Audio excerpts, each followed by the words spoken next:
সখীরে পার করিতে নেব না তোমার বেলায় নেব সখী তোমার কানের সোনা সখী গো ও আমি প্রেমের ঘাটের মাঝি তোমার বেলায় পয়সা নেব না। গানকে আমরা পারি না, গান আমরা বললে ও সমস্ত বক্তা হারিয়ে যাবে। গান আমরা বলতে আসি নাই, আমরা এর দিন শিক্ষা করেছি। কোরআন থেকে আলোচনা কিছু নসিহতমূলক কথা শোনাই, এর উপরে আমল করে যদি আপনারা জান্নাতে যাইতে পারেন, কিয়ামতের দিন আমি যদি জাহান্নামী হয়ে যাই টেনে নিয়ে যাবেন না? একটু যদি আল্লাহর পথে আসেন, আমার ওসিলাতে যদি আল্লাহর পথে আসেন, জান্নাতে যান, এর উদ্দেশ্যেই আলোচনা করা, অন্য কোনো উদ্দেশ্য নয়। যদি মার্কেট পাওয়ার উদ্দেশ্য হতো তাহলে গান বলে বলে মার্কেট পাইতাম। গান বলার সময় আর নাই। এখনো কি গান বলার সময় আছে? বাতিল সম্প্রদায় মাথা চারা দিয়ে উঠতেছে। এখনো যদি কোরআনের হক কথা না বলি, এখনো যদি ইসলামের কথা না বলি, আমাদের সমাজে বাতিল সম্প্রদায় ইসলামকে ধ্বংস করে দিবে। ঠিক কিনা জোরে বলে? আমার বন্ধুগণ, খুব আফসোস আর পরিতাপের বিষয় হলো এটা, বাংলার জমিনে করোনার দোহাই দিয়ে দিয়ে মাহফিল গুলো বন্ধ করে দেওয়া হয়, অথচ ঢাকাতে বাণিজ্যিক মেলা বন্ধ হয় না। ঠিক কিনা? ইস্তেমার মতো একটা বড় একটা মাধ্যম, আমাদের জিন পাওয়ার একটা বড় একটা মাধ্যম, সেই ইস্তেমাকে বন্ধ করে দেওয়া হয়, কিন্তু বইমেলার বাণিজ্যিক মেলা বন্ধ করা হয় না।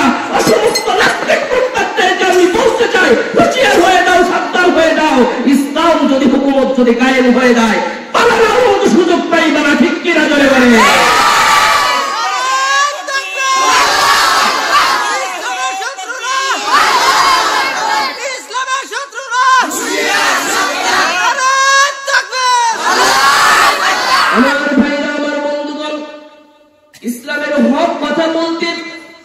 ইসলামের কথা বলতে গিয়ে আজকে আমাদের উস্তাদ হযরতে আল্লামা মামুনুল হক সাহেব দামাত বারাকাতুহুল আলিয়া কারাগারে প্রহর গুনছে। হযরতে খালেদ সাইফুল্লাহ আইয়ুবী সুলতানুল ওয়াইদিন যাকে বলা হয়, ওদের সম্রাট যাকে বলা হয়, এই ব্যক্তিটাও অসুস্থ অবস্থায়, দেখেন কত নির্যাতন ওলামায়ে কেরামের উপরে। আমার ভাইরা, আমার বন্ধুগণ, ও যুবক, বুকের আত্মনাদ তাকে খুলে দেখাইব। কোরআনের কথাগুলো, হক কথাগুলো সুন্দরভাবে বলতে বাধা হয়ে যায়।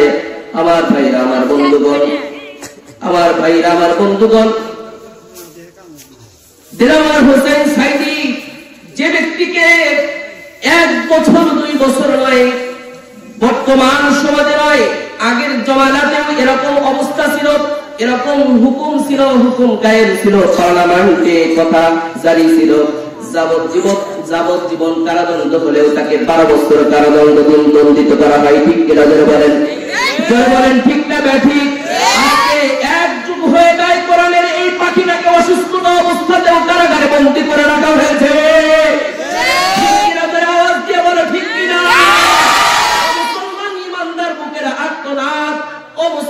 ইমানদার ভাইরা, আমার বুক ফাটা কান্না নিয়ে কথা বলতে চাই।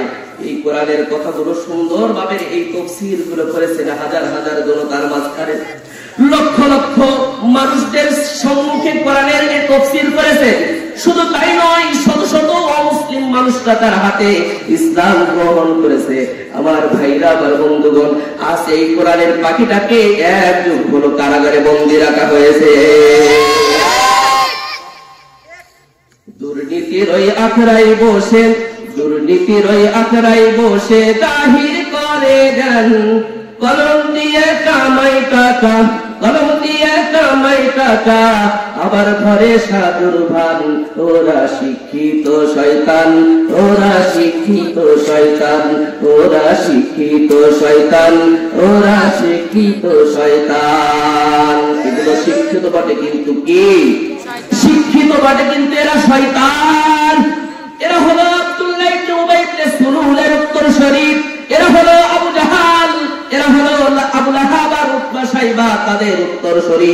যেরকম ভাবে আবু জাহাল এই মক্কা নগরীতে কি বলেছিল যখন কুরআনুল কারীম নাযিল হয়েছিল, কুরআনুল হাকিম নাযিল হলো, মুহাম্মদুর রাসূলুল্লাহকে বলে, ও মুহাম্মদ, মক্কা নগরীতে সব কিছু চলবে কিন্তু কোরআন এই মক্কা নগরীতে চলতে পারে না।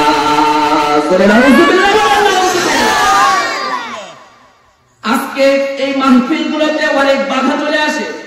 কোরআনের কথাগুলো উদাহরণস্বরূপ যদি বলা হয় তাদের গায়ে লেগে যায়, যার জন্য মাহফিলগুলো বন্ধ করে দেওয়া হয়। আর বাণিজ্যিক মেলার মধ্যে যুবক যুবতীরা ধস্তাধস্তি করে, যুবক যুবতীদের এই যে হাল কাজ করতেছে সেগুলো আজ নিষিদ্ধ হয় না। আমার ভাইরা, আমার বন্ধুগণ,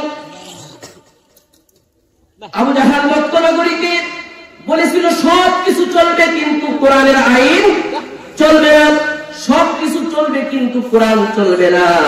আজকেও একদল নামদারি মুসলমান যারা বলে এই পৃথিবীর মধ্যে, এ বাংলার জমিনে নাচ গান চলবে, যাত্রার প্যান্ডেল চলবে, সবকিছু চলবে কিন্তু কোরআনের মাহফিল হবে না। যারা এই কথা বলেন আমরাও এক বাক্যে সেই কথা বলতে চাই, তুমি কখনো মুসলমানের উত্তরসূরি, তুমি কখনো মুহাম্মাদের উত্তরসূরি হইতে পারো না। উত্তরসূরি আর কিছুই নও। ও মুসলমান ইমানদার ভাইরা রে আমার, দুঃখের কথা আর কি বলবো, আল্লামা খালেদ সাইফুল্লাহ আইয়ুবী অসুস্থতা অবস্থায় হসপিটালের বেডের মধ্যে আছেন। হসপিটালের বেডের মধ্যে কিন্তু তার হাত থেকে কারাগারের এই হ্যান্ডকাপটা পর্যন্ত খুলে দেওয়া হয় নাই। অথচ আমাদের বাংলার জমিনে মডেল পরিমণি, পরিমণি, বাংলার জমিনে এই পরিমণির মতো নষ্ট একটা মেয়ে, এই দুশ্চরিত্রার নষ্ট মেয়ে, যার বিরুদ্ধে মামলা হওয়ার পরেও, অসংখ্য গণিত মামলা হওয়ার পরেও হ্যান্ডকাপ ছাড়া আদালতে যায়।